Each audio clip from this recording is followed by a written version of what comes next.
আসসালামু আলাইকুম এভরিওয়ান, কেমন আছেন সবাই? আপনারা অনেকেই জানেন না ইনকিউবেটরে ডিম বসানোর সময় ডিমগুলোকে কীভাবে প্রসেসিং করতে হয়, কীভাবে রেগুলার গায়ে রাখ দিতে হয় বা কীভাবে ইনকিউবেটরে ডিমগুলো বসাতে হয়, কীভাবে জীবাণুমুক্ত করতে হয়। আজকের ভিডিওতে সবগুলো ইন টোটালি আপনার সাথে আলোচনা করব।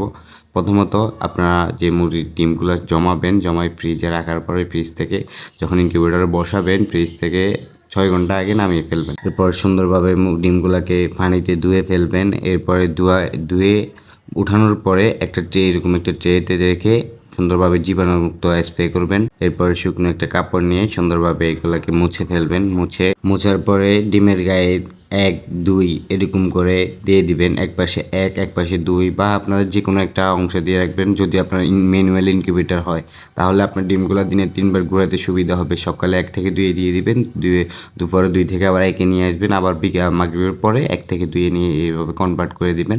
ভিডিওতে দেখুন আমি যেভাবে দিয়ে দিতেছি এভাবে দিয়ে দিবেন। ইনকিউবেটরে ডিম বসানোর আগে ইনকিউবেটরটাকে জীবাণুমুক্ত স্প্রে করে নেবেন। সুন্দরভাবে 1 ঘন্টা রোদে শুকিয়ে নেবেন, তাহলে যদি কোনো জীবাণু থাকে সেগুলো আশা করি মরে যাবে। এরপর ডিম বসানোর 1 ঘন্টা আগে ইনকিউবেটরটা চালিয়ে ফেলবেন। ইনকিউবেটরটা চালিয়ে 1 ঘন্টা আগে চালিয়ে রাখলে হবে কি আপনার তাপমাত্রাটা ঠিক থাকবে। এরপর যখনই ডিম বসাবেন ডিমগুলো তখন থেকে সুন্দরভাবে হিট পাবে। এভাবে ইনশাল্লাহ প্রসেসিং করে ডিম বসালে আপনি 90% বা 95% হ্যাচিং পাবেন, যদি আপনার ইনকিউবেটরটা ভালো থাকে, সঠিকভাবে তাপমাত্রা আর্দ্রতা মেনটেন করতে পারেন। অনেকেই আমাকে জিজ্ঞেস করে নেন যে ইনকিউবেটরের তাপমাত্রা কত রাখবো, আর্দ্রতা কত রাখবো।